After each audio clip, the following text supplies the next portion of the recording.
From KSAT 12, the 6 o'clock news starts right now. And we begin with late breaking news this evening. 2 people taken to a hospital after a shooting at an apartment complex on the city's south side. San Antonio police getting a call a little more than an hour ago to the 7400 block of Yarrow Boulevard. We are working to gather more information from that scene on exactly what happened.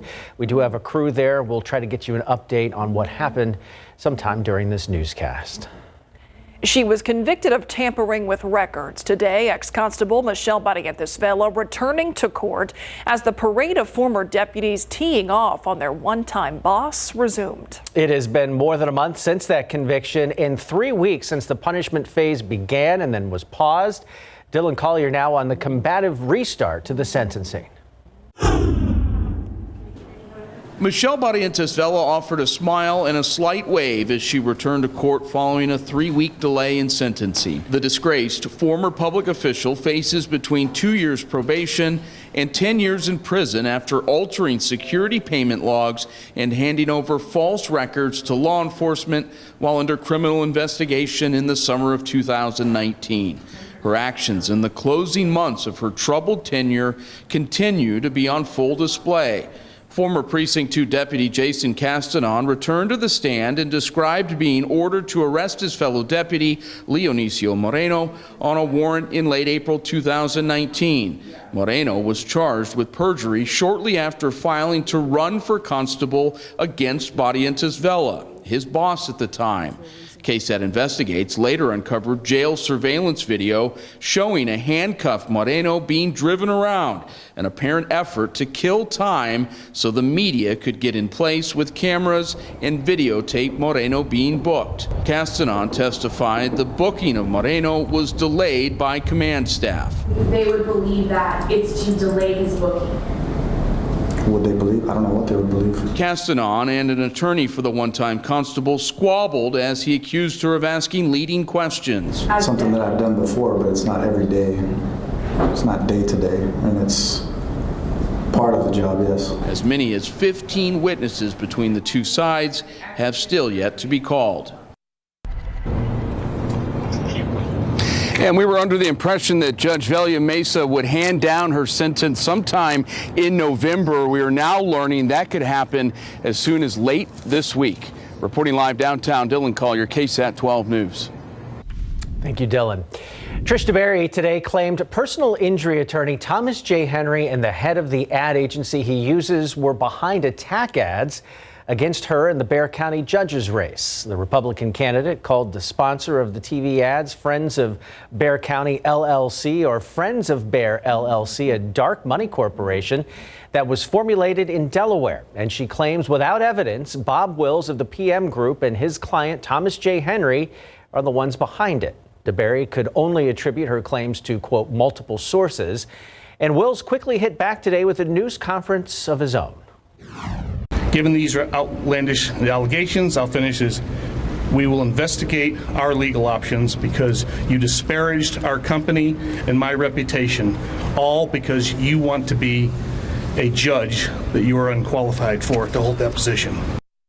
At that news conference, Wills denied any connection with Friends of Bexar County LLC or any knowledge of who's behind it. A spokesman for Henry's law firm said he would be responding in the coming days. It is administrative duty for a San Antonio police officer who opened fire on a man. That man hit the officer with his car. This happened near Blanco and West Avenue. And as Katrina Weber reports, administrative duty is routine in cases where officers fire their guns. The police department always conducts an investigation whenever officers fire their weapons, and until that investigation is complete, the officers are taken off the streets. And in this case, police say the officer fired several times. In fact, a man who lives here told me he heard what sounded like 10 to 15 gunshots. Now, the man who was shot was in a car outside McDonald's at Blanco Road and West Avenue. According to Police Chief William McManus, the officer was answering a different call at the time when he noticed that car after 10:30 last night. McManus says he went to talk to the driver, and then the driver took off, hitting the officer in his leg with the car. Once he was struck, he drew his firearm and fired multiple times at into the car, striking the driver. That man was taken to a hospital, and the last word we had, he was still in surgery. So as far as we know, he is still in the hospital. The officer, who the chief says has been with the department for a little bit more than a year, again, is on administrative duty until the investigation is complete. Reporting from the north side, Katrina Weber, KSAT 12 News. Doctors are rushing to study long COVID across the country as the number of COVID patients with serious lingering symptoms rises. New guidance was just released specifically on children with long COVID. Courtney Friedman explains how diagnosing and treating long COVID is different for kids than adults. Since the beginning of the pandemic, children were less of a concern when it came to COVID. But now leading doctors are reporting long COVID is affecting many kids. Even if they had mild illness or were asymptomatic, serious issues are lingering for months or even years. Some of the most common long COVID symptoms that children experience are fatigue, attention or concentration problems, headache, lightheadedness, sleep issues, persistently elevated temperatures, and mental health concerns such as anxiety and depressive symptoms. Dr. Amanda Morrow treats children with long COVID and co-authored the newest paper guiding caregivers and doctors on how to diagnose and treat these kids. Young children and children with disabilities may have difficulty describing their symptoms. That's why Morrow says it's crucial for everyone to pay close attention. Parents, caregivers, teachers, and coaches are the front line in observing changes in children that may be related to long COVID. Doctors should look for symptoms that overlap multiple organ systems, rule out other possible causes, and refer to specialists for medication, therapies, or psychological support. So medical professionals should be cautious in recommending activity and return to play or sport. Moving at that specific child's pace instead of a set timetable. They are feeling better and they try to do more, they're running around, and they just have this crash, worsen symptoms again, and they just can't do anything. It's just kind of this vicious cycle. The key is spotting symptoms early and bringing kids to the doctor so they can immediately start learning how to conserve energy and stop symptoms from getting worse. Courtney Friedman, KSAT 12 News. We are still trying to find out the name of a man who was killed in an overnight crash on the city's east side.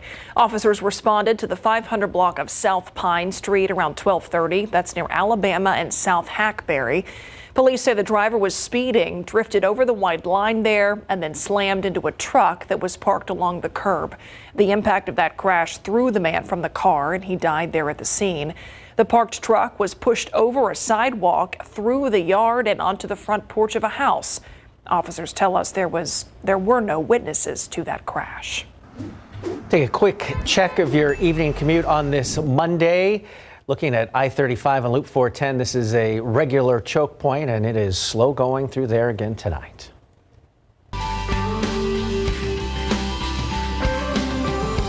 The death toll continues to rise in Florida in the wake of Hurricane Ian. The Category 4 storm hit the southwest side of the Sunshine State with a devastating blow last week. Flooding, destruction, hundreds of thousands of homes and businesses still do not have power. Many agencies now responding to the aftermath, including the American Red Cross.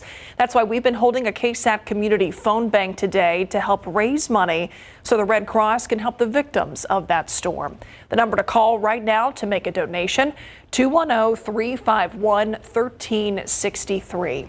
The damage left behind in Florida will take a long time to repair and heal, and that takes money and resources. So 210-351-1363. That is the number to call right now. Call takers are standing by to answer your calls and accept your donations, or you can scan this QR code you see here to make a donation to the Red Cross relief efforts. But if you prefer to call, let's take a live look at these volunteers who are standing by, giving you the thumbs up, ready to take your donation. They will be with us until 7 o'clock this evening. Give that number a call, 210-351-1363, because help is desperately needed. They need some calls.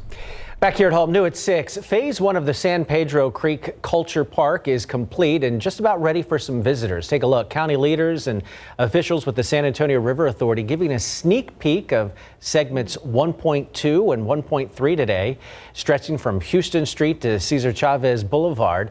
The new segments include the community space celebrating the historic foundation of the St. James African American Methodist Episcopal Church, the Klemke Menger Soap Factory, and the Alamo Ice and Brewing Company.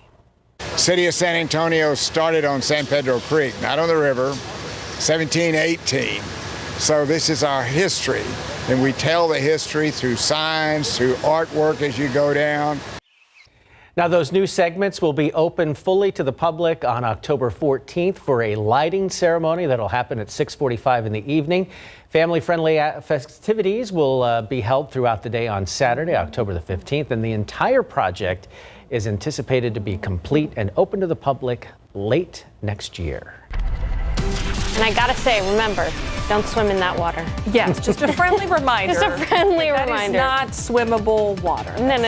Look at it. Yeah, take a look outside right now with live cam. You can see we've got some clouds out there. And speaking of water, the aquifer is down more than half a foot over the past 24 hours. Tomorrow is an ozone action day. And I gotta caution you, remember, it's mainly only a couple of hours in the afternoon, so I like to call them ozone action hours. In the afternoon tomorrow, where the ozone level could be a bit elevated and cause some unhealthy air for those who are sensitive to ozone, usually those with respiratory issues. However, you're probably more likely to be impacted by the ragweed in the air. Ragweed is moderate today at 210 and molds are low. Coming up, we're going to be talking about how long it's been since we've seen any decent rain in San Antonio and what our rainfall forecast looks like for the days ahead.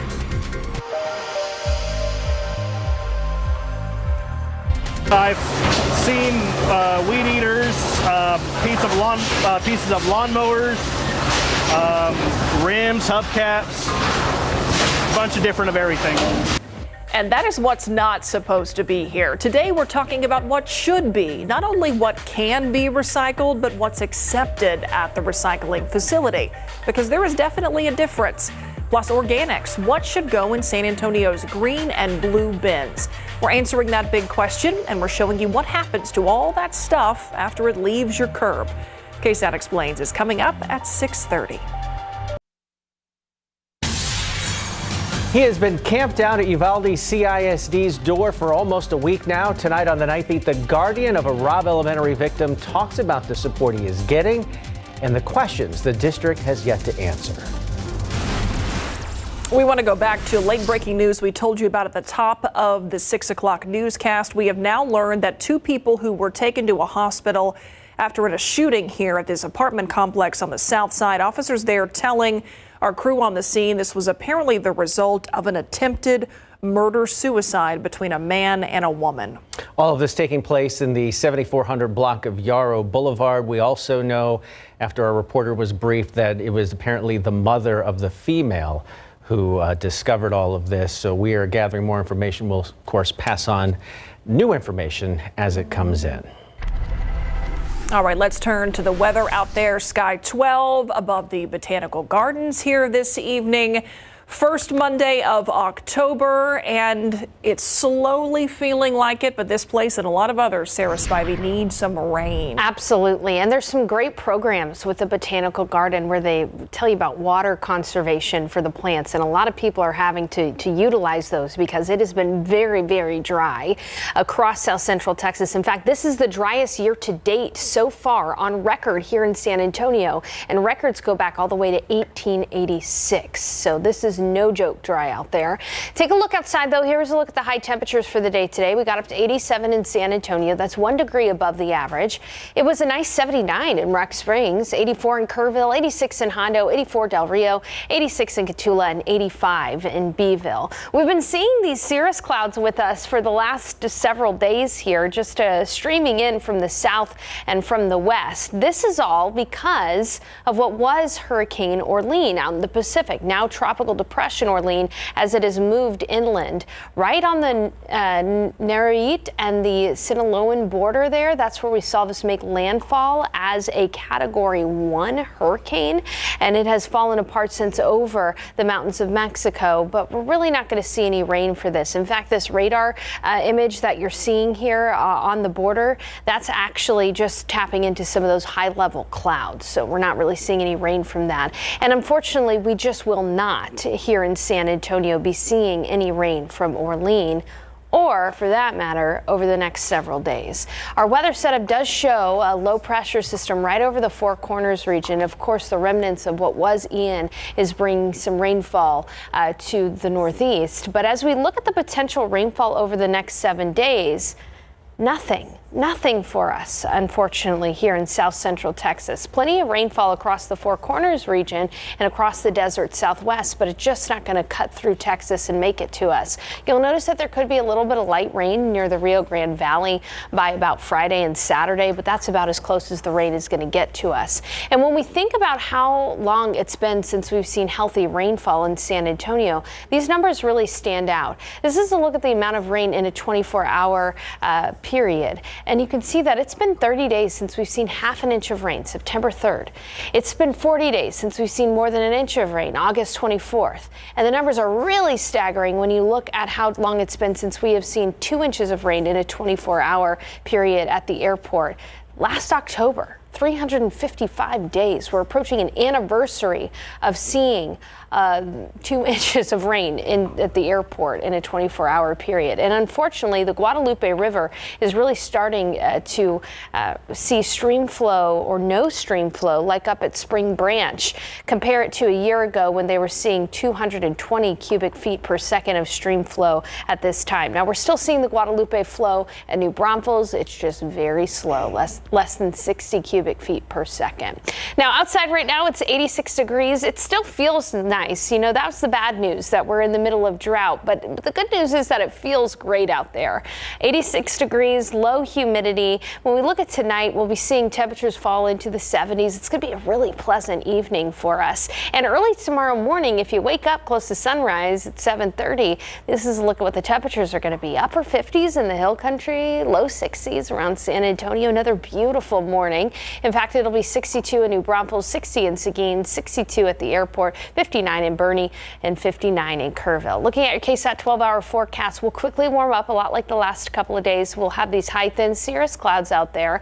By about 10, we'll be in the upper 70s. Around noon, we'll be in the low 80s. And for the afternoon high tomorrow, a degree warmer, 88 for the high. We're generally going to have light and variable winds. So all in all, a very nice day tomorrow. High temperatures just a degree or two warmer. It'll be 90 in Gonzales, 86 in Uvalde, 86 in Kerrville, 89 in New Braunfels, and 86 in Del Rio. Again, a quiet weather pattern for us. I just showed you that the rivers are struggling from the drought. Coming up, I'm going to have a look at Medina Lake, which we know is very, very low. Yeah, absolutely. Thank you, Sarah.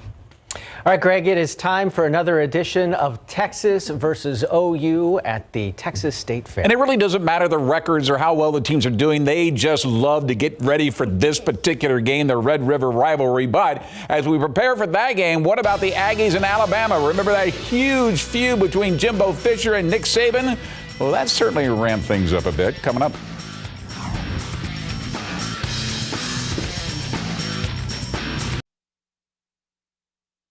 The UTSA Roadrunners now preparing for their next Conference USA game, and they host Western Kentucky this Saturday in the Dome at 5. The same Western Kentucky the Roadrunners beat 49-41 to win their first ever Conference USA championship last year, and that's after they just won their first Conference USA game this past weekend with a 45-30 victory on the road. Frank Harris set another record in doing so at quarterback, throwing for 414 yards, 2 touchdowns, with another 2 on the ground as the Roadrunners improved to 3-2.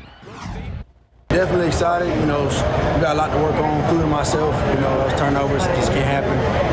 But we won on conference play, so that definitely means a lot, and we're definitely excited for that. There you go. Big announcement made today by the PM Group to help UTSA in their recruiting efforts. The PM Group, which is an advertising and marketing agency in San Antonio, donated $360,000 over the next 3 years as a part of the name, image, and likeness policies that will help current and future team members, including more than 20 members of the Roadrunner football team on hand today.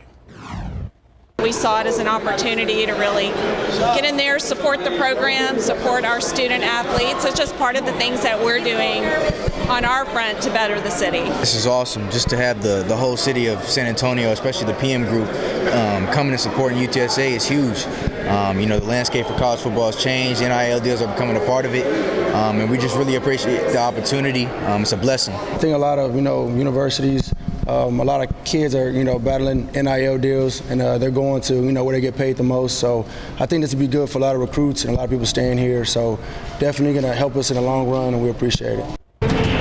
Good to hear that. The Red River Rivalry has arrived, the annual meeting between Texas and Oklahoma in the Cotton Bowl, where for the first time since 1998, neither team is ranked. The Longhorns are coming off a 38-20 victory over West Virginia to improve to 3-2 overall. That's after Hudson Card passed for 303 yards and 3 touchdowns with no interceptions, and Bijan Robinson rushed for over 100 yards and another touchdown. Now it's about being ready for the Sooners, who just got trounced by TCU 55-24. Horns head coach Steve Sarkisian told reporters today they are the healthiest they have been at quarterback position, but that you do say whether or not go with a hot hand here in Hudson Card or bring back Quinn Ewers against OU. My philosophy is pretty simple. Play the guy that I think gives us the best chance to be successful. Whether he's the starter, the backup, hot hand, not whoever I think is going to give us the best chance to be successful and put us in position to win the ball game. That's who we'll play. Kickoff between Texas and OU in Dallas is set for 11 a.m. You can catch the Red River Rivalry live on KSAT 12. Ever since the offseason feud between Texas A&M head coach Jimbo Fisher and Alabama's Nick Saban over Saban's statement that the Aggies bought every single player in their recruiting class, fans have had October the 8th circle. Game week has finally arrived. To make matters worse for the Aggies, they have fallen out of the top 25 after getting run out of Starksville by Mississippi State 42-24 after not being able to score in the first half and giving up 21 points in the fourth quarter. And now Alabama is number one again. Jimbo was asked if his players need to relax a bit more so they can play game as well as they practice. Relaxing is not it. It's practicing with habits, and so you have confidence to play. You say relax. Relax is your confidence comes from working hard and doing it every day and knowing you can do it. And you don't practice it till you do it right. You practice it till you can't do it wrong. A lot of times you can do it right, but how many times can you not do it wrong? That's the key, and how consistent you can be. Everybody says relax. Well, everybody can relax. Take a deep breath and relax. Kickoff in Tuscaloosa on Saturday is set for 7 p.m. and I doubt too many people are going to be relaxed on that particular day. Yeah. Always away with words. Yes, wordsmith, yes. Thank you, Craig. All right, still to come here at 6 o'clock, KSAT explains what can be recycled, what actually is recycled in San Antonio, and what goes in that organic bin. What happens to all this stuff? Coming up next.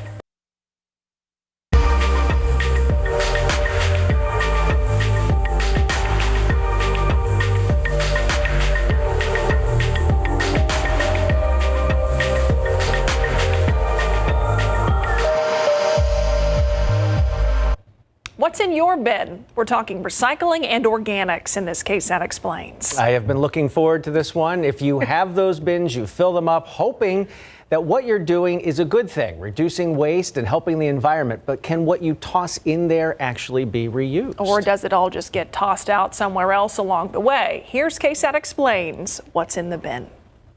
You toss it in here, hoping it doesn't wind up here. And here is where that's decided, the Republic Services processing plant.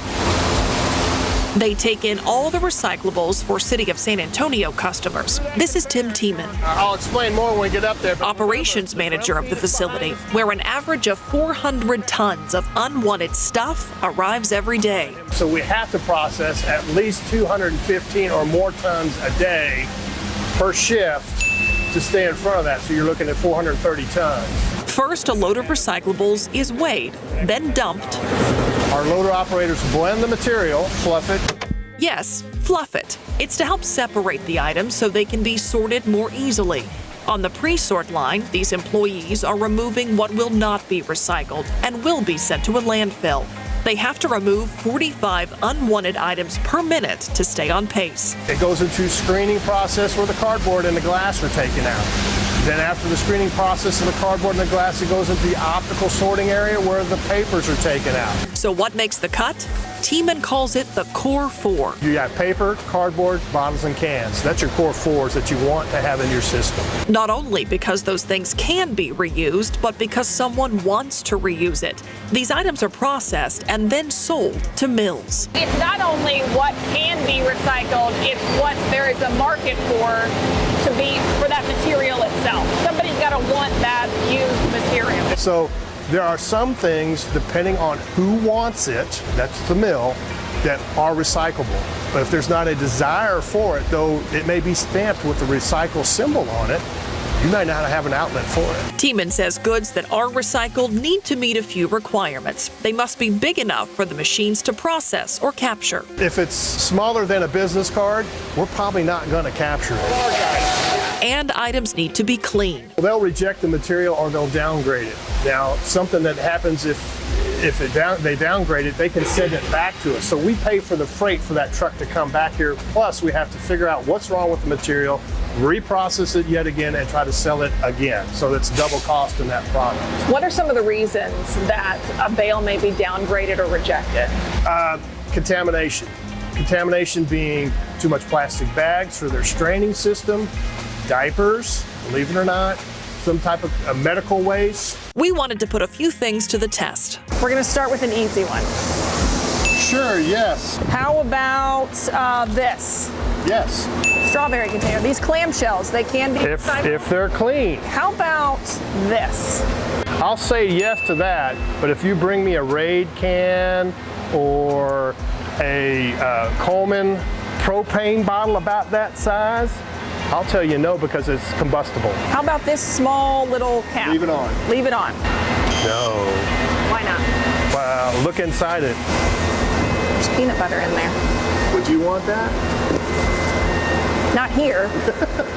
It's because of the contamination on the inside. It makes it very hard for us to process. But if I cleaned this. You cleaned it, yes. And I could leave the paper on Absolutely. here and the top. Absolutely. All right, dry cleaning bag. Okay, capture rate. Remember what we're trying to do? We're trying to capture clean. So no, we really don't want that in our stream if it's a big city stream like ours, because we can't capture it. It's going to get contaminated because people are not as clean as everybody else. We could capture the lid, but maybe not the container. How about magazines? Absolutely. Perfect. Okay. Now, if it's truly that thin glaze, you think this is cardboard, right? Yes. It is kind of a corrugation, but it's you can see it. So yes, we can capture it. So you could put it in there. As long as that's all you throw in there, you don't throw the inner in there too. Okay. Because then we have to separate that inner from the cardboard. We'd rather you separate the inner and the cardboard, put them separately, and we'll capture them separately. Okay. So the plastic bag that my football set came in, that's got to be gone. Yeah. I didn't do a dirty one because I'm not going to do that to you, but let's pretend. No. No. Please no. But it happens. It happens a lot. Aha. No. Because we can't capture it. Because it's too small. It's too small, and it's a plastic. It's a low-grade plastic. They don't want it. All of these. Even if I'm neat about it and I bag them all up so that they're sizable. Comes down to that old, what can we do with plastic bags? Unfortunately, the market right now is not really wanting plastic bags. You're a city customer, you're allowed to do this. That's my best way of answering that question. If you're a City of San Antonio customer, this is the way they tell you to do it, do it. This. No. Okay. How do I clean a paper plate? You can't. So I just put it in the trash. Right. Now, the City of San Antonio has a third container. What's that for? Organics. Organics. What's in the organics bin is brought here. 15, 20 to 50, 100 trucks a day. So what goes in San Antonio's green bins? It could be grass clippings, tree trimmings, brush, also food waste. Those are organics. If it was once living or now dead, or if you can eat it and it's food waste, those are considered organics. Just like at the recycling facility, plastic bags are no good here either. Let's say you're cutting your grass and you don't mulch it, you want to bag your grass. So you take those grass clippings, you put them into a plastic bag, and you put that plastic bag in your green bin. Oh great, I organically recycled. Technically, you didn't. The grass clippings are good, but the plastic is not good. What is accepted here is also sold to customers in the form of compost. Compost is an organic material that provides nutrition back to Mother Nature, where she once gave us that material from. First, the organic material is shredded. Alrighty, LJ, let's put a couple buckets in there, my man. Then the load is sent through a trommel screen or a big drum. So in that drum, anything that's spinning around that is underneath that 1-inch diameter will get tossed out. Yes.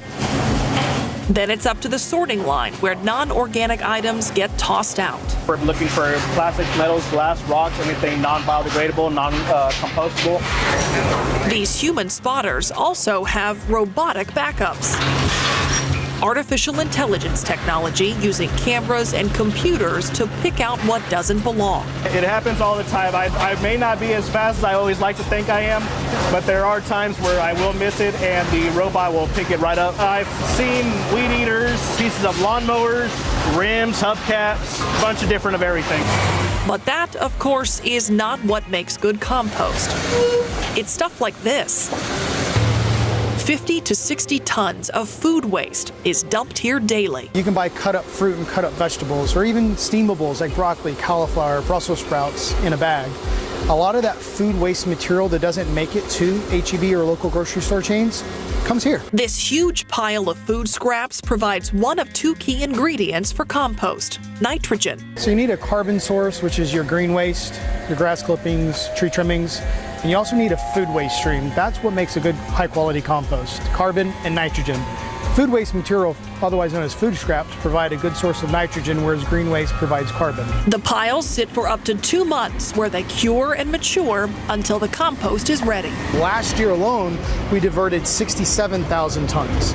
So by doing this, we're reducing the amount of trash and good material going to landfill. And that's the goal when it comes to organics and recyclables. Yes, one man's trash is hopefully something someone else is willing to pay for.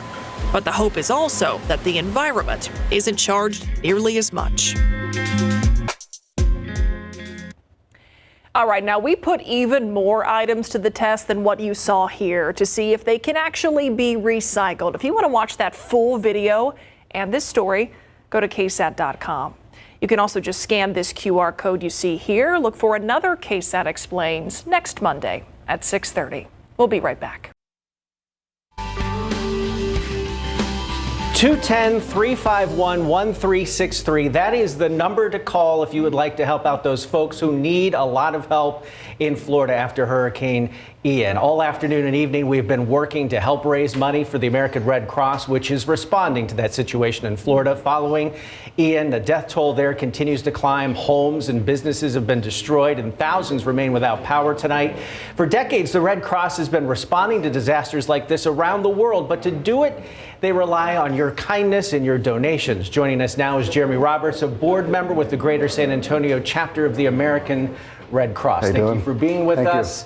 So far today, how much money have we raised? You guys are still tallying that We're still tallying that up. We've seen about 10,000 or more come in, but we had an amazing company local here in San Antonio called Park King, who came in and gave us a $10,000 check.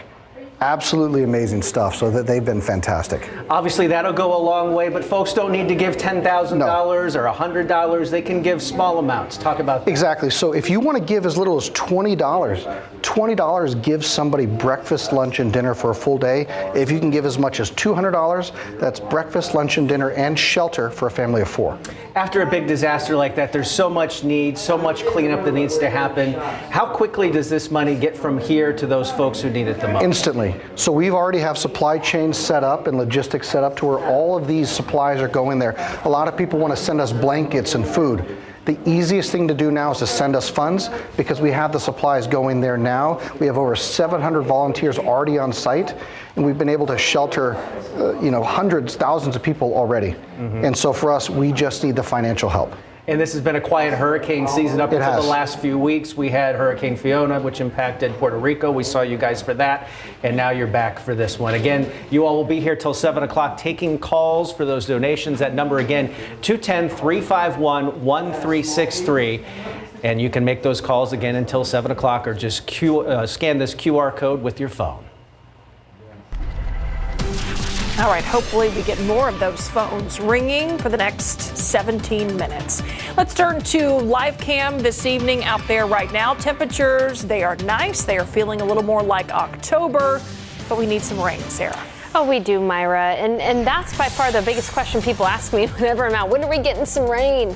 Unfortunately, this nice weather is coming at the cost of no rain chances for us. But the good news is we will continue to have comfortable mornings, warm afternoons. But coming up in the forecast, we are going to talk about the drought's impact, continuing impact on Medina Lake. Hope you'll stick around for that.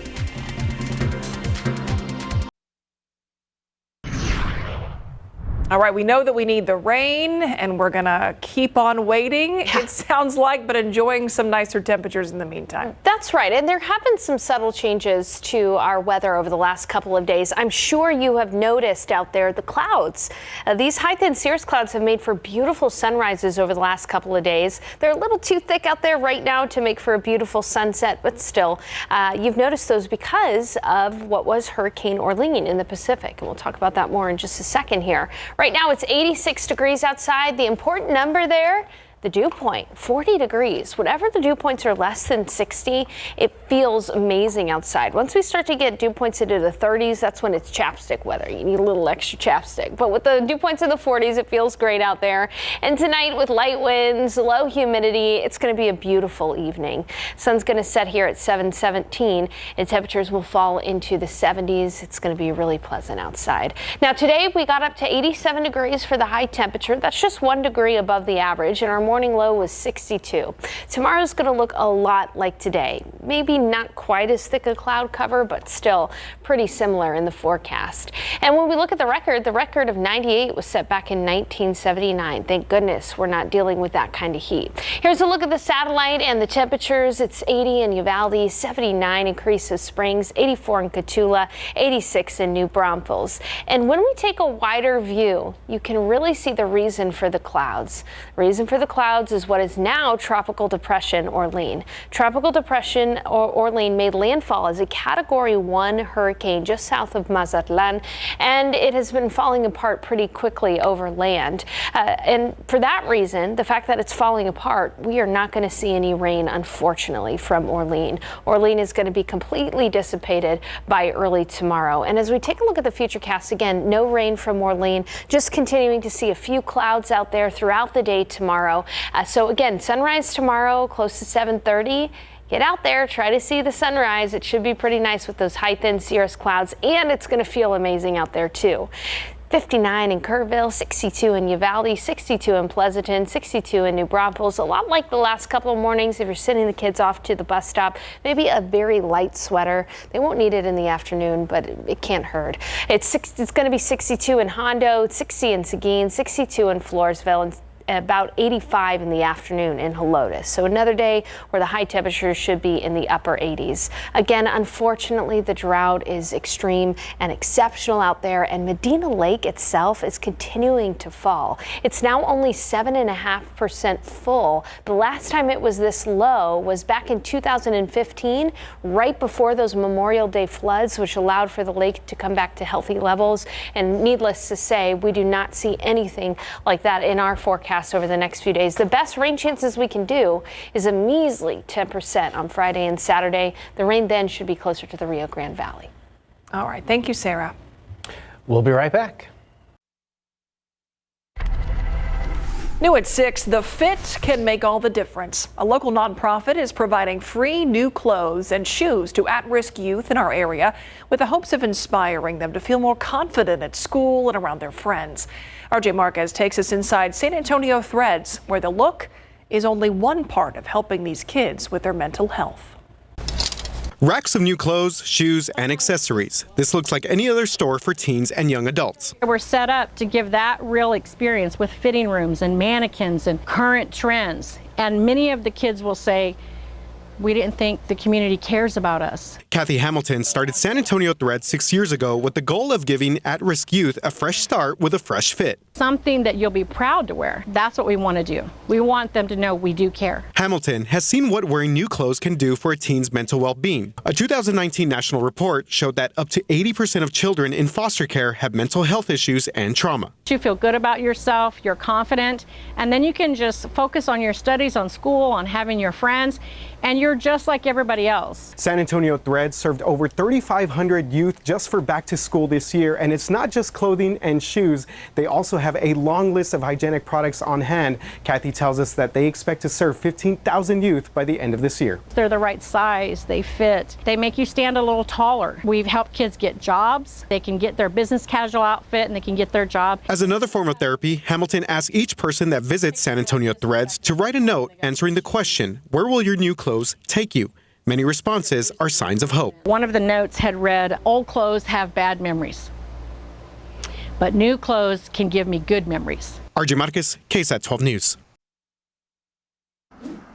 Before we leave you, I want to take a quick look at the evening commute. A bit of a mess over here at I-10 and West Avenue. We're understanding that this is a vehicle extraction that might be in the ending phases here. Traffic was almost completely shut down and has started to unwind itself a little bit here in the last few minutes as we've been watching this. Yeah, cars moving a little bit faster in that area, but you can see still several lanes, 2 to 3 lanes there closed, and obviously you can look off in the distance and see the backup that is still ongoing as drivers get to this point. So something to be aware of at I-10 and West Avenue. This is in the eastbound lanes. Cool mornings for us over the next several days, although those temperatures will be creeping up a bit into the weekend. Otherwise, it's going to be pretty average for October. The one thing that's missing in this forecast, rain. Only a stray shower storm is possible Friday, and that's mainly south of San Antonio. Otherwise, enjoy the nice weather while you can. It's going to be getting colder before you know it, so at least we can enjoy the comfortable temperatures outside. Yeah, after this summer, it's not bad to be average. Thanks so much for watching the news at 6. See you back here for the night feed at 10. Have a good evening.